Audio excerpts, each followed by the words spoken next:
What's up? Welcome into today's episode of Pushing the Pile, brought to you by FanDuel Sportsbook. Make every moment more. It is Christmas Eve, fellas. We have football, NFL football tomorrow. Honestly, it really didn't hit me until right before the show. I'm like, oh, wait, it's tomorrow. Yeah. 6 a.m. this morning, I was in the garage and I greeted my trainer, Rashad. Shout out to Rashad Slowly. If you're in South Florida and you need a great trainer, this guy knows ball. And we talk about football, and like that's our relationship. We don't really talk about much else. It's football. And this morning we got to talk a little bit about that Thursday night matchup, the Friday game. We were deliberating, is there a Saturday game? How spoiled are we? And then just college, I think.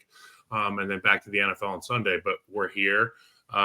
It's an exciting time. And JP, this is your first week one with us, so we're really excited. And to make you feel even more comfortable, I did some research at home on some anime type stuff. Okay, Studio Ghibli. Okay, yeah.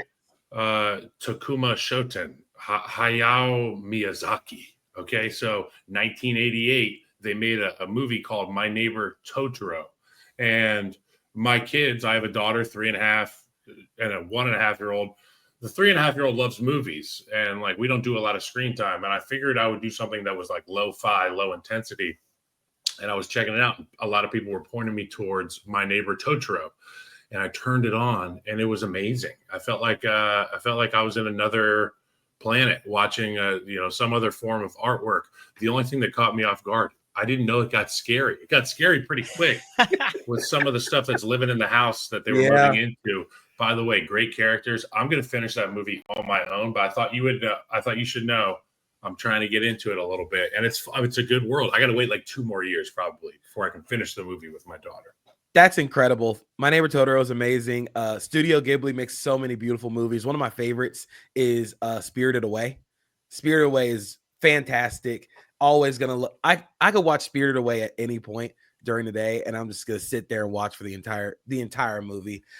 We love anime over here. My favorite anime of all time is Attack on Titan, but Dragon Ball Z is right up there as well. So we have all of the anime stuff up here. You notice there's Darkwing Duck over here, but we also have a giant Goku Funko because we are nerds about anime, Disney, and football.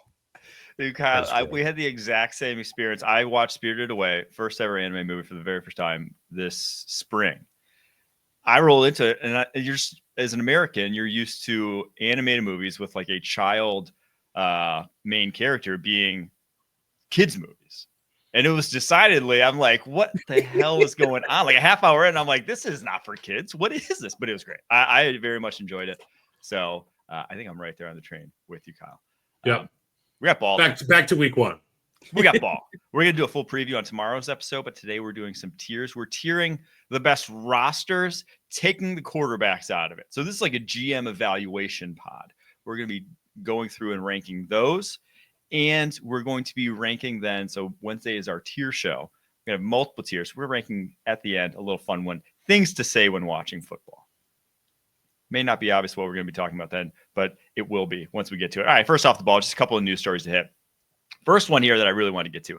NFL award winners are now wearing gold shield patches. So that means that your MVP, Josh Allen, Offensive Player of the Year, Saquon Barkley, Depoy, Pat Surtain, O'Roy, Jaden Daniels, and D-Roy, Jared Verse will have this gold shield on is that the nape of their jersey, whatever, like the neckline where the NFL patch usually is. They're going to be wearing that this season. That's the spot where I was aiming as an offensive lineman with my right hand as a right guard. I was aiming for that V. It's the only thing you could really hold on to that didn't come off of their body. But look, this is cool, man, because those of us who grew up playing Madden, and you were born in like the year 2000, JP, but in like 1996, the way you used to tell the difference between these players, some guys had a star, some guys didn't have a star.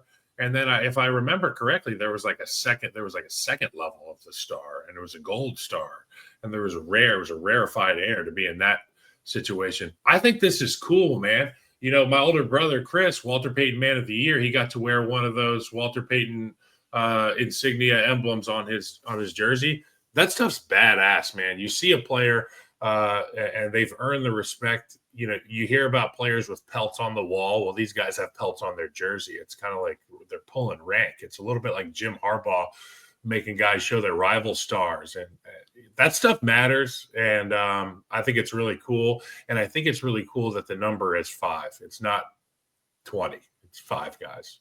Yeah, I think it's awesome. I think it's a great way to show off players who not only are at the top of the league, but the ones who won awards. And it's going to be cool for someone who is just trying to get into NFL fandom to be like, oh, I recognize that guy with the gold patch. He won MVP last year. They won Offensive Player of the Year. I do wonder if we get new award winners at the end of this year, do they keep the gold patch for the last year's winners and this year's? So it turns out to be sort of like a Walter Payton Man of the Year thing. I think it'd be cool if they just kept them, but do you just rotate them every year? That would be cool. It appears as though they will rotate every year. So galaxy brain here. I mean, it is just a money play for the NFL. Don't get me wrong. But I think as far as money plays go, this one's cool because, I mean, you're a fan. You're like, I want the Josh Allen MVP gold patch jersey. I got the Jared Verse Rookie of the Year jersey. Come on. The gold patch jersey. You don't tell me you're not the coolest kid at the one? frat party showing up with a Jared Verse Rookie of the Year jersey. Like in 2036, you show Real up with vintage. Jared. Oh, shit. I wonder if for like multiple time MVPs, do you get like a platinum star or something? Oh, like dude, yes. If you're back to back, that Diamond. Yes. Yeah. You should get diamond crusted or something like Valorant keep going. rank. Yeah, it's like Call of Duty. We got Yeah. we got Video gamification. I mean, Patrick honestly, Mahomes is prestiged. the video games have they've tried this stuff. They know what works. That they know like how to hook people. I feel like the more you can steal from video games and how they've done it, Seriously. the better. All right, but I think it's cool. All right, the other news story. Luke Goedeke, Bucs right tackle, signs a 4-year, $90 million extension. The Bucs now have the second highest paid left tackle in the NFL in Tristan Wirfs and the second highest paid right tackle in Luke Goedeke. They're going all in on this offensive line, rightfully so, in my opinion. I think it's such a cool testament to the Bucs scouting and development process with this deal. Goedeke is coming out of Central Michigan, phenomenal athlete, needed time to learn and play the position. And you could see how he improved with each rep to the point where he's one of the coolest like right tackles in the league. He wears the big old Guardian cap, and you can always tell when Luke Goedeke is in the game because he is the only one on that starting 5 wearing the Guardian cap. And he's always the one that's like pushing a defender 8 yards in the opposite direction. So he's pushing such a cool player. He is literally pushing the pile. And I think he's such a cool player and such a big factor in this Bucs offense and the offensive line that requires a lot of athleticism, a lot of movement from their guys. So it's just a really cool testament to the work that Jason Lake, the GM, and their offense has sort of grown in the way where a guy like Goedeke has turned into one of the best right tackles in the league. Okay, look at the Cincinnati Bengals and what they've invested in terms of big contracts. And it's obvious they want to rush the passer, they want to catch footballs, and they want to have one of the best guys in the league throwing it. Take a look at the best teams in the league and where they spend their money. And Mike, we've talked about this roster construction before. If you have the luxury of having a great or a good offensive tackle, you sign his ass. If a second one comes strolling into your building, sign him up too. Spend all the money on those guys because you can protect both sides, control the depth and the width of the pocket. What they've done with Luke Goedeke, and I'm glad you pointed out the development portion of this, is they took a guy who, let's be frank, he wasn't a good pro off the bat. And they've made him into a really good pro and a consistent pro. And he's been a huge part of that, but I'm a firm believer in the development process. And that's why Tampa Bay is one of those teams at a lot of positions where they've got good people and they're going to be even better tomorrow. Goedeke, this is great. I look at the Eagles. That's why they're great. Offensive line. There's no secret sauce here. I think a few interesting things from a scouting perspective. One, he was a college right tackle and stunk early out the gate as a guard. People wanted to move him to guard because he has 32 and a quarter inch arms. You know, we talked about it all spring with Will Campbell. He had, this was another guy who everyone wants to move to guard because he doesn't have length. Well, turns out he was still a lot better at tackle. When they moved him back to right tackle, that's when he started to flourish. He is now paid like a right tackle and deservingly so. But then the other cool thing about this is Central Michigan 2021 has the highest paid offensive tackle duo in NFL history. Central Michigan 2021 had Bernard Raymond at left Oh my tackle. gosh, yeah. Luke Goedeke at right tackle. They are making $47.5 million per year between those two. Just insane that a mid-major, I'm talking about college basketball, that a MAC team has two of the top 5 highest paid guys at their respective positions in the NFL at tackle on the same team at the same time. I just thought that was insane. Eric Fisher was the same way, dude. He was the consensus #1 pick coming out in 2013. Eric Fisher. When I watched him work with the Senior Bowl, I was like, damn, this dude is for real. I thought maybe it was just hype. Maybe he Arch Manning his way to the generational tag. And then you see him work in person, and you're like, this guy's actually a freak. I'm just getting with the TikTok trends, going after Arch. You know, I like Arch. I'm a big Nepo guy myself. Look, I love the Central Michigan love. And Antonio Brown also, right? Central Michigan. Nick Bellore, special teams legend. Nick Bellore, Pro Bowler. This is like, there's these teams that it's just random, where like there's a team out there always with 6 guys in the league and 3 of them are the best at their position. It's a strange deal.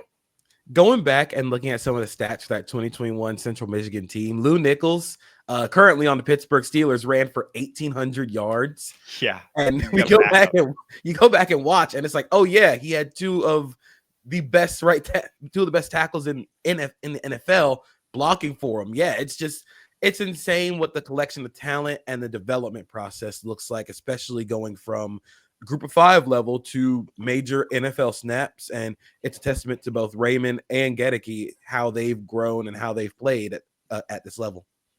All right. Speaking of roster construction, we're going to get to the best rosters in the NFL outside of the quarterbacks right after this. Here we go. The 2025 CBS Sports NFL schedule is here. 18 glorious Sundays. He's got his receiver touchdown. Filled with rematches. Oh, the play of the year. And rivalries. Touchdown, Bengals. Plus, plenty of superstar showdowns. And an epic matchup between the Chiefs and Cowboys on Thanksgiving. Clear your Sundays beginning September 7th for the NFL on CBS and Paramount Plus. Most weeks this is going to be like power rankings, but we kind of just did that last week with JP's Super Bowl tiers. So we're going to do roster rankings. This is just who has the best rosters outside the quarterback, and mainly focusing on starters and guys who will play, not necessarily if you have, the best second string O-line, stuff like that. But usually if you got good starters, you'll probably have better backups than most teams as well. So let's get to the power tiers. First tier, I'm calling it the not their year tier, and this is mine. These are my tiers. You guys feel free to poke holes in these. This is the Miami Dolphins, the New Orleans Saints, the Tennessee Titans, and the Carolina Panthers. There's only 4 teams, but I feel like just looking objectively at these rosters, and I almost felt bad putting the Saints here because I don't think they're that bad of a tier, but they're just so old on the defensive side of the ball. Their secondary has serious question marks this year. I think the other ones are a little bit more obvious with the Dolphins and that just brutal secondary, that just offensive line that we have no clue how it's going to look this season. And the Panthers that have some positions that are just so bad. Their edge rushing position, corners outside of J.C. Horn, they have serious still holes to be addressed on this roster. But those teams, I think you could pretty confidently say it just ain't going to happen for them this season. I'm so, I guess, morbidly curious about what the Dolphins are going to be this year. Yes. Like I genuinely think that this roster, their front 7 can be really good if Chubb, Phillips, Matthew Judon, Chop Robinson, that is a really good edge, like group of 4 where you can rotate them in. You can have Chop Robinson play on designated pass rush snaps. You have so many cool players up front. Kenneth Grant and Jordan Phillips had great preseasons, and you line them up next to Zach Seiler, who is still very good. You have Jordan Brooks at middle linebacker. But like you said, man, that secondary is really bad. Like, I want to know who's going to play corner, because if it's Jack Jones, he had a brutal preseason. Cater Co, who's out for the year. I don't know what they're going to do in the secondary, and that sucks because their front 7 is really cool. It better be so cool that it carries them and it makes the job easier on the back end. And that is the question mark. I mean, guys like Bradley Chubb, since they've come into the league, I remember when Bradley Chubb was coming into the league, I had like mega high expectations for him just based on his physique. We did a joint practice against him his rookie year. And then a guy like Chop Robinson, who's got this freakish skill set to be able to get home. Jalen Phillips, if he can stay healthy, that group right there, I haven't given that group enough respect in the same light that we give the groups like in New York, and albeit it's a different group. But that rush group in Miami, their NASCAR package is they came from Mount Olympus a little bit. I know this is a non-quarterback tier list, so I'm not even going to mention the quarterback. What I will mention is their most talented offensive player is a guy that goes up and down, and you can't have that. You need to have a low or a very high floor guy as your best offensive player, and the uncertainty with the quarterback stuff is the type of uncertainty I have with Tyreek Hill. I'd even throw in Jalen Waddle as sort of that uncertainty because he's very good when he's healthy. But the issue for Waddle is it's always nicks and bruises that keep him out of games for stretches where the offense kind of falls apart. You don't really see Tyreek Hill and Jalen Waddle play together very much. And that's due to just injury to both guys, inconsistency from both guys. They desperately need both of them. They need HN to stay healthy because that is the crux of their offense. Their entire thing is being faster than everybody else. But if none of those guys are going to play together, you're losing. It's sort of the NASCAR package of offense. Yep. If you don't have any of those guys playing, that threat of speed is no longer your greatest trait. Yeah, I just want to see how this O-line comes together because it could all just mean nothing if Patrick Paul is not a guy, if Jonas Savaiinaea is not ready, if James Daniels isn't back from the Achilles. Like, this O-line has crash and burn potential, unfortunately. I like Patrick Paul. I watched him work in person, and I like what I saw. I like what I saw his preseason, but yeah. And you know what? He's got the luxury of Teron Armstead being the first voice he hears when he comes off of the field from team period. And if you've got any experience, it's nice to have a guy there, good, bad, and different, who's going to give you the honest opinion, and he's done it before. So for Patrick Paul, I have my eyes on him all season. Huge guy, physical specimen. If you can tie it together, that's going to be scary. All right, next tier. I called this the We Have Holes tier. It's pretty big. And we all have holes, Mike. But it's like holes that are like, okay, we have to deal with these holes. And it is the Cincinnati Bengals, Jacksonville Jaguars, Los Angeles Chargers, Las Vegas Raiders, New England Patriots, New York Jets, Cleveland Browns, Pittsburgh Steelers, Indianapolis Colts, Seattle Seahawks, Atlanta Falcons, San Francisco 49ers, and Dallas Cowboys. Now, there's two teams I felt bad about putting in this one. It's the Indianapolis Colts and the Dallas Cowboys. I think the Colts aren't a terrible roster. The hole really is the quarterback position is where the biggest hole is. And the Cowboys, I may just be overrating the Micah Parsons loss. It still may be a solid team on the whole, but I put them here. So let me hear your thoughts. I agree with you for the Cowboys, largely just because the Micah Parsons deal was a massive one, not only for the obvious reasons of him being the best player, but that defense was built around him. It was built in Micah Parsons' image. And now that you don't have that guy who can lead your pass rush and be sort of the fulcrum for all your pressure looks and all the creative stuff Matt Eberflus even wanted to do, there's no bite to that defense. I think the secondary's fun if they all come back healthy. Deron Bland coming back, Trayvon Diggs. I think it's still tough for both those guys because they are both incredibly volatile players. Yeah. Like that's the biggest issue. They will give up a lot of yards. They'll give up a lot of touchdowns. They also might take one back for the defense, but that volatility doesn't necessarily line up to being a great defense. And then offensively, I'm a fan of their offensive line. I think they could be really good, really athletic, but it might take some time, especially with Guyton missing first few weeks. And I wanted to just say this about their secondary. This was one of the biggest reasons I put them there. They have Deron Bland this season playing nickel, at least on their listed depth chart, and Kyer Elam starting on the outside, which is why I'm like, I don't know how that works. Last time we saw Kyer Elam, I'm not sure he even wanted to be out there in the football field. Now, he was super young when he came out. Obviously, like I think he's still not even 25 years old yet.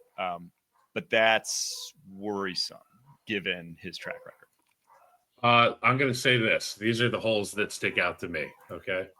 And I'm going to try to be dead serious when I say this. The offensive line at a few of these rosters have some situations that are going to need some figuring out. I'm talking about the Atlanta Falcons at the right tackle position, which is the blind side for Michael Penix Jr. Now, I think it's Wilkinson who's going over there. Wilkinson's been around Lindstrom. He's probably going to be okay, but it's always been a point of contention, that blindside spot for Michael Penix Jr. And then I think about the Bengals. The hole there is development. How much development are we going to see from a guy like Amarius Mims, who I feel like there is no ceiling for a guy like him. Is he going to be able to tie it together? I think the arrow is pointing in the right direction. Looking down this list, I mean, it's a non-quarterback list. So we like the Colts. It's that rare conversation we're having about the Colts in a positive light. They're not perfect, but they are better as a whole when we do remove the Q. And that's pretty much the spot. 49ers holes, obviously, there are a lot of holes defensively, but I would say the health thing is a hole. And for the Cowboys, the same thing I was talking about with Tyreek Hill. What version of George Pickens are we to get week in, week out? Obviously, you can set your watch to CeeDee Lamb and Dak Prescott, but those are the holes that stick out to me. The one team that the more I looked at it, the more I'm like, they could have been in the not their year tier. And I hate to say this because I like some aspects of it, and they still could be a very good team this year. But the Atlanta Falcons, their roster as a whole is still ugly. Like there are places on this roster, corners outside of AJ Terrell, edge, defensive tackle position. Their rookie edges. They're reliant on rookies here. Yeah. To be the guys. Their offensive line, now that they're down Caleb McGarry, is like one more injury away from just being just unplayably bad. And if Darnell Mooney's not healthy, it really is just Drake London and Kyle Pitts in the receiving corps. So there's talent because they have real deal high-end playmakers offensively. And Michael Penix looked like a dude in his time last year. But this roster, if you're just saying what the GM has done to build around it, I am a little worried with the state of the Atlanta Falcons this year. A little Ray McLeod III, a little Casey Washington action. Trying to get weird. Let's get nuts. Ray McLeod. I think he had a few big plays when Penix was in last year. So maybe that's not a big drop off, but the Falcons are very, very reliant on their youth this year, which is the game that you play when you unfortunately draft the way that you do, when you sign guys the way that you do. You're relying on a lot of youth. You're relying on guys like Rook Ororo who are coming off of injury and now have to step into roles that Grady Jarrett once filled. You're relying on Jalen Walker and James Pierce to lead sort of your pass rush by committee. And so you're relying on all these rookies. Now, I haven't even mentioned Billy Bowman and Xavier Watts, who entered the league and are starting right now in the secondary. So we're going to see what happens. And I think highly of both Watts and Bowman, but this is a tough league and a tough division to be a rookie secondary player going up against teams like the Bucks. You got to go up against the new look Panthers. The team I'm actually kind of surprised that's on here in this tier and not in the not their year is the Browns. When I go and look at the Browns, I'm like, like the defense kind of kicks ass. Like the defense. That's why that's what got it. I'm like, this defense still should kick ass. The defense should kick ass. The offense, we don't have to talk about the offense, but the defense, even with all the fluctuation on the offensive side of the ball, they are still loaded on that side of the ball. And whenever you can line up a pass rush group of Mason Graham, Myles Garrett, Mike Hall, and whoever you want to put opposite Myles Garrett. I think Alex Wright has also started to condense inside to defensive tackle in pass rush situations. Anytime you can trot out any of those four or any pairings that you want, you're going to be a little bit higher. So that's a high floor team right there, bud. And look, it's the Browns. It's like sometimes there's food. There's a fruit. I think it's called a durian. It's in. It smells like shit. A lot of people eat it. Well, the Browns, in my opinion, are like durian. It's good. You got to try it. It's gonna smell a little shitty. You know what I mean? You might not. You got to close your nose, but you eat it. It's like, that's not bad. That's like the Browns. You watch the Browns. You can smell them coming. I don't think Andrew Berry's done a terrible job cobbling it together but like when you have $80 million going to Deshaun Watson, it's just like, what are you going to do? Your roster is not going to be great, unfortunately. All right, next tier. It's called, I call this one the QB carry us tier, where they are not going to be the best roster at the end of the year. I think we can safely say that. But if their quarterbacks turn into Superman, one of these teams is obviously going to look crazy on this list because he's not going to be. But if their quarterbacks turn into Superman, they can beat anyone in the NFL. So QB carry us tier, it is the Arizona Cardinals, Washington Commanders, Buffalo Bills, Kansas City Chiefs, Houston Texans, Los Angeles Rams, Chicago Bears, and the New York Giants. It is truly a testament to how good Josh Allen and Patrick Mahomes are that these teams aren't exactly like loaded, especially when you talk about Buffalo. Buffalo doesn't have like incredible talent on either side of the ball. I'd say the biggest strength outside of Josh Allen for the Bills is their offensive line, which has the benefit of continuity, and Eric Cromer, who is one of the best offensive line coaches in Ross Al Ghul. Yeah, he is Ra's al Ghul of offensive line development. But the fact that the Bills and Chiefs are still, when we talk about Super Bowl contenders, they're two of the first like 5 teams that we're going to mention when we talk about winning a Super Bowl. It is a testament to how good Josh Allen and Patrick Mahomes are, especially when we talk about Mahomes and the Chiefs and where they have been, where they're going, and sort of the holes that they have. And we can still look at those holes and go, it's still going to be tough to beat them in January because you have to beat Patrick Mahomes. It's a testament to the league that we love so much. And I always say this during the season when we're talking about calls that don't get made or do get made. What do I say, Mike? Offense pays the bills. This is why you show up. And JP, I saw your tweet the other day. You said, F the offense. I love the defense. I just want to. But I made a living scoring points and helping my homies score points. And I understood that the most important homie I had on the field was the quarterback. And I know this is a non-quarterback list, but this is our little quarterback blurb here. And it makes me so happy to see that the Chicago Bears are on this list. By the way, Mike, I just wanted to – I'm the happiest boy in camp right now seeing this because I'm seeing the Bears in there with the Bills, the Chiefs, Commanders, Cardinals, Texans. It's a very good roster. I mean, like you got the Giants in there too. They don't really have holes. Their D-line might not be dominant. I mean, might not be. It's not going to be dominant. I would say the holes for the Bears are at the winner position on the defensive line. Yes. And I hope one of those guys proves me wrong. I hope Dexter takes the next step. I hope Sweat shows up healthy and pissed off and looking to win some one-on-ones because he'll have his opportunities. But look, this is they're closer to the wins it's all there games. If the Cardinals get hot and Kyler Murray's hot, there's nobody who can stop them. We've seen it with Jaden Daniels. With Josh Allen, we see it time and time again. And I'm glad you brought up the Kansas City Chiefs, where they've been, where they're going. This is a guy who's had to reinvent himself every single year. It would be like if Picasso painted a beautiful painting, they were like, holy shit, that Picasso's got talent. And then he did it again. And then in the 4th time, they were like, no. I don't even want it to look like a Picasso. Make it something else. And that's what Patrick Mahomes did. And then he did it again. And now they're letting him paint those Picasso paintings again this year. So watch out. I would almost argue, that he is so good when he is doing his thing that he should himself carry this team to another tier. Well, it's kind of interesting because they've been seesawing, right? Like early in his career, it was all offense. The defense was like an afterthought. Now, last 2 Super Bowls, it was like this was a defensive football team. But I think now with all the losses defensively, you're kind of back to, hey, we just got to put up some points. If they're going to win games, if they're going to get back to the Super Bowl.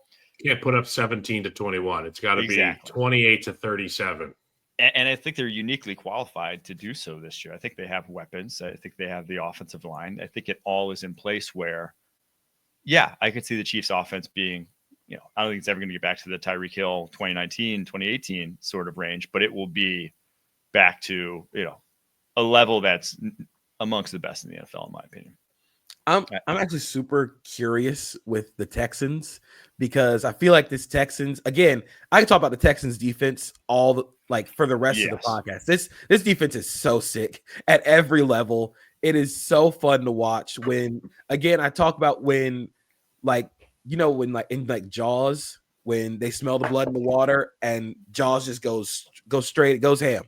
When the Texans defense smells blood in the water, or like they don't respect you as a pass protection unit, they just tee off on teams. We saw it last year. If they don't respect your pass protection, they're just going to line up in like 5-man fronts, force you to man protect and say, go ahead. 5-0. Yep.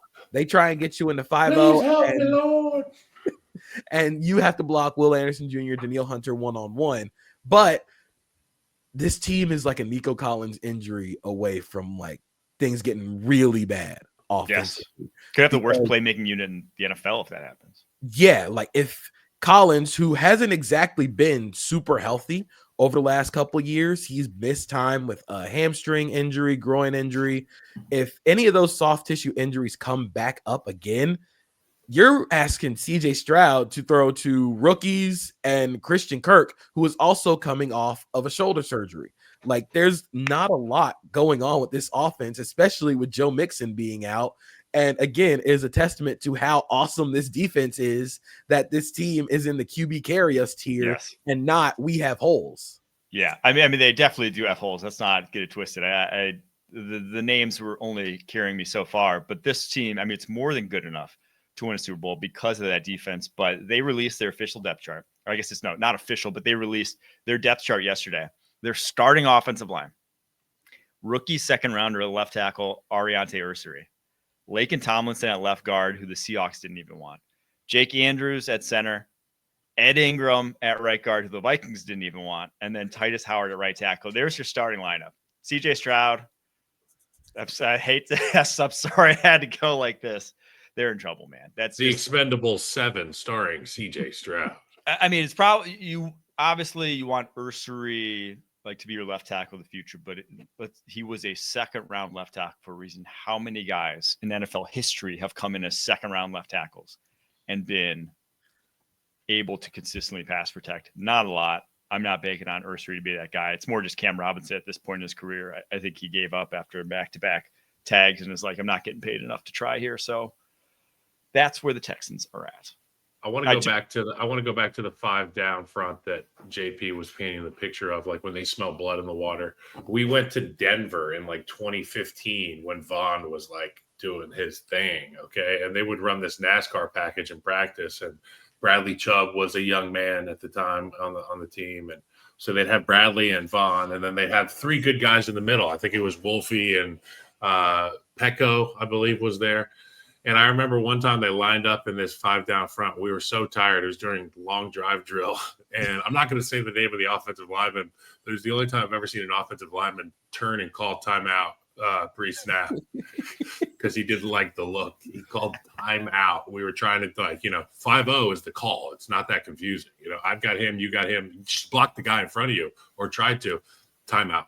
We're not doing this right now. That is it is one of the like scariest, if we're just talking about like single like moments in a game, it is obvious pass situation against the Texans and they line up and you have to go 5-0 because on turf. Yeah, because this team, they can just pin their ears back. And D'Amico Ryans is so good at drawing up pressures out of these 5-0 looks, these 5-man fronts.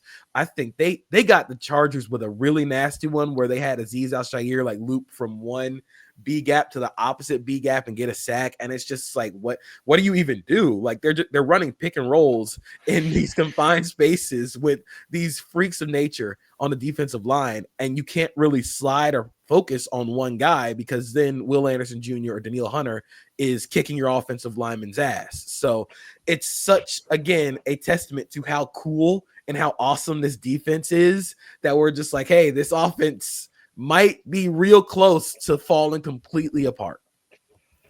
All right, let's get to the it's all there tier. 3 teams: Green Bay Packers, Minnesota Vikings, and the Denver Broncos. Obviously, a common thread is the quarterback position not necessarily being all there for these teams, or or being big unknowns about if they will be good enough to lead them over the hump. But these rosters, in my opinion, are just like, they're damn good rosters up and down. You know, the Vikings have some holes at corner. Packers have some holes at corner. Broncos at playmaker offensively, but you're really picking nits in these rosters if you're going to say that they have issues this year. If I'm really picking like nits with these teams, the first thing I'm thinking of when I think of the Packers is somebody's got to catch the ball. This year, somebody has to be a consistent receiver for them. I think Dontavion Wicks might be the funniest player in the league because he does everything great that you want in a receiver, unless you're not throwing them the ball. If you're not throwing him the ball, he looks like the greatest receiver of all time. It is until the ball gets to him that you remember that he cannot catch. And it's always the big moments for these receivers. And it happens when you have a young receiver core. Like, these things are going to happen. But the consistent addition of talent. I really like Jaden Reed. I like Matthew Golden for what he's going to be in this offense. Defensively, like you said, the cornerback room still gives me pause a little bit. But they have, and it's sort of similar with the Vikings, they have game-changing players. They have game breakers. You know how they have like X Factor on Madden? They have X Factor players. They have Micah Parsons now, who is a field-tilting, like math-changing pass rusher. And I think Jordan Love is a field-tilting quarterback with Josh Jacobs in the backfield as sort of the easy offense for them. So I'm really curious about the Packers. I really like the Vikings roster, albeit how top-heavy they are, because again, you have field tilters, you have math changers at critical positions. You have Justin Jefferson, TJ Hawkinson. You have that defense, which is, again, they raised Darisaw could be a mute button, actually. Darisaw, Brian O'Neill, one of the best tackle duos in football. And then you just have a defense that can make any offense's life hell. And that really is the pinnacle of what you want, or one of the pinnacles of QB proof offenses or QB proof teams. JJ McCarthy can have a bad game or still learn how to play the sport. And I'm still going to be like, the Vikings will probably be fine because that roster is too talented. So I watch NASCAR, and there's a million excuses you hear after a race for why a team didn't win. And it usually comes down to how the car performs. You know, the car was too tight in the corners. You know, the steering wheel felt loose. I didn't have any power, whatever it is. It's all there tier to me is there's 4 or 5 teams that are in the running for the cup every year in NASCAR. It's like the car's fine tier. Just don't turn the ball over. Don't get injured. Stay out of trouble. And you should be fine. And like you said, the star power for the Vikings, the star power for the Packers, the overall just elite level of the defense for the Broncos, the uptick in the second year for Bo Nix. I know it's not a quarterback discussion, but let's be honest, it's the tide that raises all ships defensively. Their offensive line as well. Yes. And Sean Payton, let's include him in the conversation because he's brilliant and can just dice up the running game with the hat tip we gave to the evolution of the running game or the reintegration of the old running games. Sean Payton's seen it all. I love this tier. And these are the car works tier. Yeah, this is basically like if you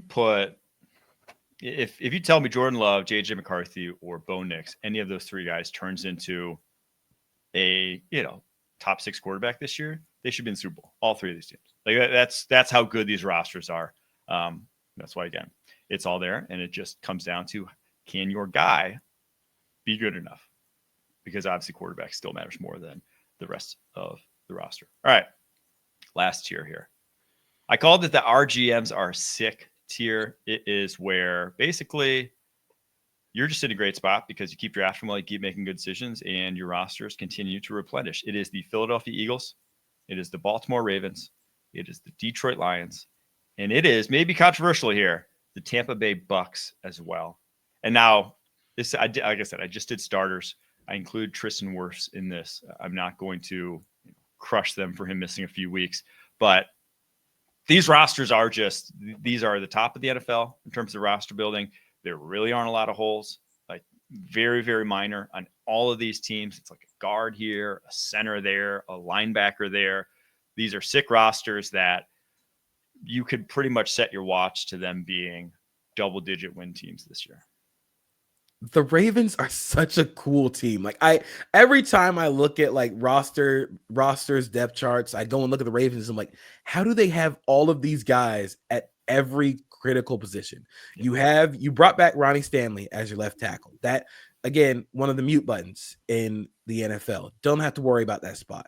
You have, outside of quarterback, Lamar Jackson, like Derrick Henry also coming back. You have Keaton Mitchell coming back from an injury. Justice Hill was one of the best RB2s in football last year. This receiver room is still continuing to grow, but defensively, man, this roster is so cool.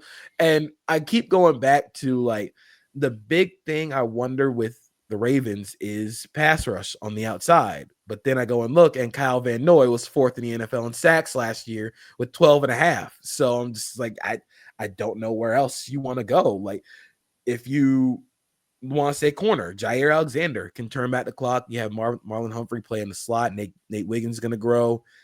This team just, I say it a lot with the Bills, sort of the if not now, when. But the Ravens, like, this is not the year they make the Super Bowl, then when is it going to happen?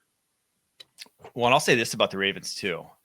In terms of their draft picks this year, I think they had about as good an immediate draft class as you could get given where they were drafting. Like Malachi Starks, or Darius Washington gets hurt. That Malachi Starks fills in for probably your biggest need defensively, safety position. And I thought he was super NFL ready given his state of Georgia. So Malachi Starks right there. And then what else did they need? They just needed rotational rushers up front, specifically an edge guy. You get Mike Green in the second round. A guy pretty much everyone has a top 20 player. We all know why he fell in the second round, but like he's going to be on that field this year. He's guy that is day one pass rush ready from what you saw on tape from Matt Marshall. And then they got Aeneas Peebles in the 6, who not going to ever be an every down player, but on a third down, that guy is a great rush weapon. He is a great stunt weapon that can contribute right away. So they hit some picks in this class that I think are guys that right out the gate are going to make this defense better, which you can't always say about a draft class, especially when you're not drafting, in the top 20 the way the Ravens were. It's important to point out that these are, these GMs have to carry a trailer behind their vehicles to carry their, what's around.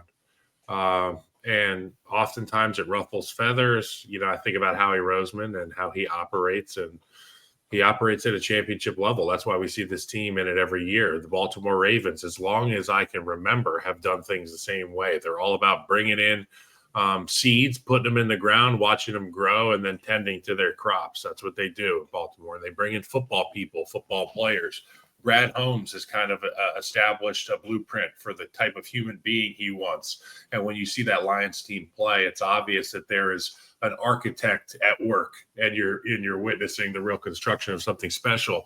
And the Bucs, similarly to a little bit of both the Lions and the Ravens, they're all about development. Their guys play with an edge. And on top of that, they've got real star power. I mean, Tristan Wirfs isn't just a really good player. He's a superstar. Mike Evans is a Hall of Famer. And the fact that they've kept him there for so long is fantastic. I love this list. I love the way that we've tiered this, Mike, or that you guys have tiered this. And it's fun reacting to it. I think it's also a testament when we talk about these GMs, how willing they are to continue adding to a strength. You think of the Bucs drafting Emeka Egbuka this year, even though the receiver room is still considered a strength, even despite Chris Godwin missing probably be the first month of the season. You continue to add to a strength to make it overwhelming. The Eagles continue to add to the defensive line in order to make it overwhelming. The Lions continue to add to their strengths to make it an overwhelming, we can rotate guys in and our backups will be better than your starters. So I think it's a testament to their ability to see the strengths and continue to make them stronger, but not be afraid to take risks, like the Isaac TeSlaa pick in the third round. I was stunned that TeSlaa went that high, and now I kind of look like an idiot because they got their guy. Yeah, they're calling Isaac Slaw Optimus Prime because he's the opposite of Megatron now. So, they know where to take the risks. They know what to do when it comes to roster and asset management, and that's what puts these teams at the top of the league. I love that point about not being afraid to add to a position. That's really good. I feel like it's something that is such a hallmark of a good GM, and that it's such a hallmark of a bad GM when they don't. When they're like, okay, hey, we're good at all these positions. We need a linebacker. Let's just go get a linebacker in the draft, or let's go spend $20 million for a linebacker in free agency. It's like, the good GMs look for value, look for the ability to add talent wherever they can get it. They just want more talent on the roster. Good players. It's not you just want good players. You can scheme around deficiencies if you're dominant at other positions. I mean, just look at the Rams defense last year in the playoffs. They were one of the worst secondaries I've ever seen in the playoffs. But did it matter when you had those guys up front? So I think that's the biggest thing is you don't have to be a complete team in the NFL. You can just be an elite team in certain places, and that will get the job done. All right, those are our tiers. We're going to take a quick break. After that, going to get to our newest segment. We're going to be tiering random stuff throughout the year. And this is going to be tiering. Usually it's going to be more like OCs, DCs, things of that nature. But we kind of did all that over the course of the offseason. This is going to be things to say when watching football. Coming up right after this. You can't count on Derek's tong skills. Oh, Tony, I think it hit the ground. But you can always count on Sundays with the NFL on CBS and Paramount Plus. All right, so with the return of football, you're probably going to be watching around people. And you're going to want to sound smart, but you're not going to want to try too hard, right? You're going to want people to know that you know ball, but not. You don't want to be a sweat annoying about it, right? You don't want to be that guy who's people don't want to watch the game with anymore afterwards. So we got 4 tiers. We got the try hard tier, we got the casual tier, we got the good hang tier, and we got the ball nowhere tier. We'll start with try hard tier. You don't want to be in this tier. But the first one that came to my mind, the try hard tier, was calling a player by their number. You are not a coach. You're not watching tape of the opposing team. You're not Tim Riggins. You can't just refer to a player by their number in a casual watch party. You can't just say, 6, 27. Just say that. Love that though. Right? I just love doing that. No doing it around people you don't know. Next one, pulling a Tony Romo. Do not try to predict the play. You're not Tony Romo. Tony Romo's not even what Tony Romo used to be. Sorry, Tony, coworker, but you can't predict the play. Mike, I gotta fight. I gotta push back on that. My guy Tony is excellent, dude. I'm saying he's not as good at predicting as he was. Tony, I will fight Mike Renner after the podcast. Next one, mentioning the spread or over under without directly saying it. So it's the end of the half and being like, oh, that was a big stop. For some people, it's like, nope, you're not Al Michaels. Oh, for some people, that's the big thing. Because as a football player, I'm like, that was a big stop. I feel like I can say that without being a try hard. No, but it's if you're saying it because of the spread or because of the over under. Oh, it's looking at your money and saying we needed that. It's like at the end of most blowouts where they score touchdowns. That was important for a certain group of people. It's enough. We don't enough. Need to hear about it. If I bet it, we'll talk about it. And then the last one I had, saying new in reference to a bet. So I knew. I should have known. Knew. No one knows. We know shit. Kyle Shanahan, we might all be dead on Sunday. So we don't know. Don't say you knew in reference to the bet. And I'm guilty of some of these. I'm not trying to hit anyone. But these are just almost placed a $50K wager on that. Oh, so close. I should have. I knew it was going to happen. No, you didn't know. No one knows. It's fine to say I didn't know that was going to happen. That's part of the fun of being a fan. Yes. We don't know. We don't know everything. We're not in the room. It's okay to not know. So I think when the try hard tier, the first thing I thought of was these people think that they know. Yeah. They think they are in the room. They know everything about the inner workings when it's just sometimes we just don't know. And that's okay. when you try to, I hear a lot of O-line Twitter's a thing, right? And there are people who definitely know, and then there's people who definitely don't know. I'm in the camp where if somebody asks me about protection, I won't even reply with a, if it's something about technique, I can talk about it. But I don't want to be the tryhard that says, "Oh, that was his guy. You should have squeezed there." We don't know that, buddy. All right. Casual tier. Next tier. The first one, the biggest casual, in my opinion, is criticizing play calling, being like, why are they running so much? Why are they passing so much? Tunnel criticizing in generalities. Oh, why do they keep doing this? It's like, if that's your criticism, just because like that hasn't worked, the running game hasn't worked for like 5 times they've ran, you're probably not going deep enough. You probably have no clue why they're calling those runs. You probably have no clue why the runs aren't working. And you probably sound like a casual. I called Luke Goedeke El Chapo because he ran so many tunnels in his last year. He ran so many tunnel screens. I was like, get Chapito out of here, man. All right, next one. Bringing up your fantasy team to someone who's not in your fantasy league. If I'm not in your fantasy league, it better be like a kneel down, lost you your week type story. Those, if it's really out there, if it's something like that, I'll be like, yeah, man, that's crazy. After you tell me. DeMar Hamlin went down, maybe, and we had to cancel our Super Bowl. My younger brother, Howie Jr., is the commish, and I still am pissed at him because I had the lead, and we needed the Monday night game to happen or something, and it didn't because our league, it took a big moment of silence and pause. And so, like, there's my fantasy league story, Mike Renner. But is that interesting enough? I mean, DeMar Hamlin went down. See, that one actually is interesting. But if you're like a play gets overturned and you're like, oh man, I have him in my league. It's like, yep. I'm sure like a zillion people do. It was Jamar Chase. Every single league has that guy. All right, next one is just saying "come on" at the screen. After something happened, that's just, to me, you just can't say "come on." Come on's like the quintessential. I had no other, like, actually. I don't know what happened. I'm just gonna. Come on. I need to still thinks he's in college out there. He's playing like he's in college. Come on. Don't say come on. Last one here. Complaining about the announcers or refs more than once. You get one complaint. You get to point out one dumb thing. But if you're like, oh, the refs are against us this game, or Troy Aikman hates the Packers, it's like, dude, I guarantee you he's trying his best not to be as unbiased as possible. He has nothing to gain by hating on the Packers. He has nothing to gain by hating on your team. If you're complaining about the refs or the announcers consistently. Joe Buck doesn't hate you. You see this. Yes. You see this a lot with and it also goes into offensive line Twitter, where people will take clips from games where a defensive lineman will rip through. Oh yeah, they're like, oh, that's holding. It's like, no.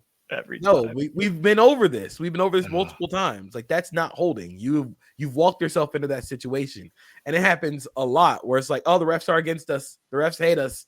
And it's like, no, that's just the rule. If you've ever watched football with Diane Long, my mother, the word that you will hear the most during the game is holding.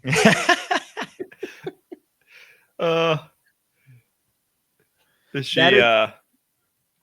got her binoculars, like she's bird watching, and she's just watching old 91 or 56 or 72, whatever number Chris wants to wear. He's like Luther Burden the third. He can't pick a number, but she's up there watching him every 25 seconds. Holding. Yes, incessant holding calls. If you're begging for them, and you're spot on, JP. It's like most of the time, it's probably because you don't actually know the holding rules, unfortunately. Get off the block. It's not holding. Do you have some others, Kyle? You have some others, right? Would you have any you wanted to hit? Yeah, I got some other ones here. So, like, obviously, people are like, how did he miss that tackle? And then I'm like, go Google Derrick Henry's, height, weight, and then watch him run. And then people who look away during the most basic of slow-mo tackle replays, where it's like a little too violent for their taste. They can watch it at full speed, but when they slow it down, the body's hitting the ground, the kerplunk of a helmet. People look away. He was wide open. Oh, this one's so frustrating. He was wide open is one that really grinds my gears. It's like, how many sets of eyes do you think the quarterback has? Those are the ones I have. Obviously, the fantasy stuff pisses me off too. He was wide open is a great one. Because they do it on the TV broadcast sometimes where it's like he's wide open and everybody's like, oh, well, he's wide open. How did he miss him? And it's like he wasn't a part of the progression. Like he was running that route for the love of the game. He wasn't going to get the ball at any point. So it's like, look at this guy 70 yards downfield. No one's around him. Why doesn't he just throw it there? I don't know. Maybe because he's 70 yards downfield and the quarterback is sprinting the opposite reason direction. to defend him. He is running the sacrificial route. He is the decoy, so that's why he's not going to get the ball. All right, next tier, the good hang tier. If you're not yourself a ball knower, which is the final tier, this is the tier you want to end up in. So these are some ways to get here. I'd argue this is a better tier than the top one. Oh yeah, I think that's what I said. I think this is the tier you want to end up in. First one, naming an obscure former player from that team.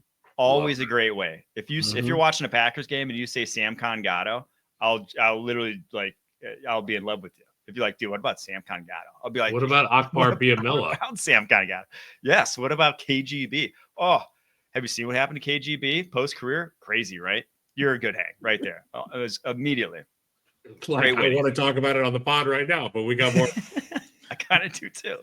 All right. Next one is to just say from after a guy gets mentioned. Yes. If you ask where the guy went to college, if you say from, that immediately gets the boys going. If you ask where the guy went to college, so and it's always good to do it when you know the player's from an alma mater where somebody else is in the room. Ronnie Stanley from.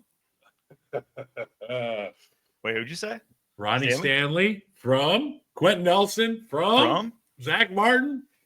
Come on, you do that, you're on my good side. Next one is to just say big blank here. So just like third down, big third down here. Goal line, big goal line stand here. You know, money down, short, money down. Yeah. Kick, big kick here. That just big blank here. Yeah. Set the tone. Gives you a good spot. You're going to want to say that. Eye on the wind here. Eye on the wind here. It's another one. Last one is just bringing up Creed's 2001 Thanksgiving halftime show. Oh yeah. You bring up that halftime show, it's immediately people are gonna watch it. People are gonna pull the clip up, and it's gonna be a good time. It's just this tier is such a guys being dudes tier. And to be clear, man, woman, everybody can be a dude. Yeah, you don't want to be if you're watching football. Yeah, everybody can be a dude. Dude is non-conforming to gender. So yeah, everybody can be a dude. I think of this as just like we're in the group chat. We're naming players. I have done that in many group chats, and we just spend hours just naming guys. Like that's the best part about watching football. People, these are the guys you really want to hang out with. Okay, so I call this the O-line room tier because some of my favorite memories as a player were being in the O-line room watching football and not in the traditional, CBS anthem watching. I'm talking tape in the offensive line room. Some of my favorite memories were before the play, and you guys who are film numbers understand this. They show the scoreboard for about 5 seconds for the teams. They get the film. They show the scoreboard. So, like, let's say we're watching the Tampa Bay Buccaneers. They'll show that end zone scoreboard, and behind the scoreboard, you get a view of what's behind it. And like, for example, the Tampa Bay Buccaneers, there's always a truck parked in the same spot. And for 7 years, I would see this truck, right? Stuff like that. Or a family that we've watched grow up over the years in the crowd that sits under the scoreboard. The Big Red family of the Washington Commanders, I watched them grow up. Their kids got to be 20 now.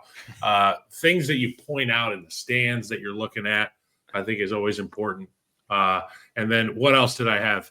Anytime you rip the new implementation of stuff and you reminisce on the old ways of football, okay?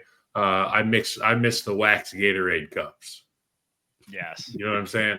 How about All Sport? How about All Sport back? All in the day? Sport was great. Carbonated sports drink, dude. That might as well have been the crack pandemic for a Little League baseball player. I was like, get me to Walmart. We're going to get those All Sports, the lemon lime ones. And then also, if at any moment in the game you look around and say, how many Georgia players are on the field? If your buddy's like, there's 9 Georgia Bulldogs on the field right now. That's the homie right there. That guy's knows ball. But maybe that's a next tier thing. I like your other one here though too. You said the play the how many QBs could win with this roster game. Yeah, I that's think a fun anytime you game could to just play. like bring up an opportunity to make a list. Yeah. Like just like go through a list is Everybody great. everybody likes rankings. Everybody likes to do tier lists. We're just doing it like live. We're doing it live. Yeah. How many quarterbacks have a stronger arm than this guy? Oh, you start naming them.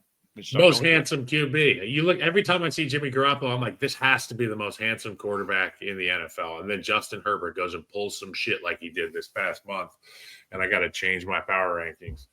And that'll be next week's tier. Next week, you do that. You do it with coaches too. It's like that coach has got a great beard. Whenever I see Kevin Stefanski, elite beard.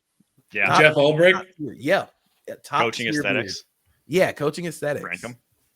Got to ranking the aesthetics of guys on the field. CD Lamb. I'm a Mike McCarthy body type guy. That's my type. I think one that I want to Antonio Cromartie used to have an elite aesthetic. One that I want to add to the good hang tier is whenever a big special team play happens, they go, that's why they call special teams.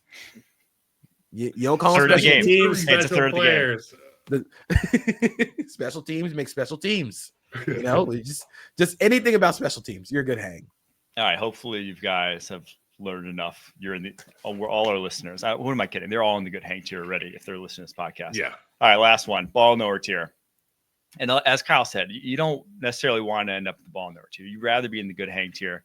But this is just a way. If you do this, you're probably a ball knower. First one, not saying a damn word until the commercials come on. If you're locked in, watching the game, and then as soon as the commercials come up, then you start talking about it, you're probably a ball knower. You're not trying to interrupt the flow. You want to take in every aspect of what's going on. And then once the commercials come, that's when you can discuss what you just saw. Next one. Bringing up another time a team used that play. So if you see a play, it's a trick play or something like a unique play, being like, oh, this team ran it week 6. Sean McVay, 2019. Yep. You could do that. Everyone's like, oh shit. That's like real knowledge. If you could do that, then people aren't going to question your ball knowledge. Next one, saying need to see a replay or need to see the all 22 on that. Say, because admitting like, hey, they're saying XYZ happened, but I'm gonna need to see a replay. Let me see the wide angle. I need to see I need to see the wide angle on that. I need to see more than just what the TV copy gave us. That's a quick way to be like, like I'm not just gonna jump to a conclusion. I need to see a replay. And then the last one I had was if you praise a sick play by the opposing team or admit a poor call went in your favor. Some humility, saying like, hey, what are you going to do? When Miami against Notre Dame, end of the half, CJ Daniels making that one-handed catch, I'm just like, what are you going to do? Sometimes guys, they get paid too. They get paid too now in college. Or just like admitting a poor call when your favor, like, oh, we didn't deserve that. We didn't deserve to get that call. That's a quick way to be like, hey, that guy knows ball. He's not just going to go full homer on me. This is the version of as a player getting like, lineman, we do the drive and then we go to the bench and we sit with the other big guys and we rest and we get off our feet. The ball knower tier of players, and there's a few on every team, they are not sitting on the bench when there's a guy like Rodgers or Brady or CJ Stroud or Patrick Mahomes. You go and you take a knee on the near the sideline and watch. That's the ball knower tier distinction from players. And not all of them are ball knowers. I think the praising a sick play by the opposing team might be my favorite one because one of my favorite sayings is defense gets paid too. Like, I can't even hate. Like sometimes they get paid for a good reason. That's why Myles Garrett makes $40 million a year. He's going to do some really cool shit. You can't really say like, oh, he should block better. 31 other teams have tried that and it didn't work. That's just why he gets paid. The other, I have a couple more that, obviously producer Harry has done a great job making the graphics for all these tiers. So just a quick clap it up for producer Harry. He's been an all-star. And of course, I added some more that are not going to be on the tier list, but I'll just say them. Having a mobile power bank so you can live tweet if you're somebody that produces content, if you make content, I think that's, a real ball knower. You see all the insiders, they have the I would call bank. that good hang tier, but it's just everyone likes that guy that has I would argue if you got a power bank, if you got a power bank on your phone, you're less than good hang because you're going to be more into your screen. You're going to be black mirroring the whole time. Or if you have a power bank, you also share it with people. That puts you. That's in what I'm good saying. hang. If you got the power bank for the Which boys. leads me to my next ball knower tier, somebody that is prepared. And I'm talking all aspects. I'm talking doesn't require food because they've already eaten. Don't have to get to a workout because they woke up early on Sunday and watched and they worked out. And they hung out with their family and all that stuff. And then you bring your own nicotine, okay? Don't go in my zit. Don't go in my zit, okay? So all you need is just some friends that are prepared to watch football, and that's it. I love it. Those are our tiers, our try hard, our casual, our good hang, and our ball knower. We will be back tomorrow previewing every single game of week 1 of the NFL. We made it, boys. We're here. We are ready for some football when we know you guys are too. Thanks so much for tuning in. Until next time, keep pushing.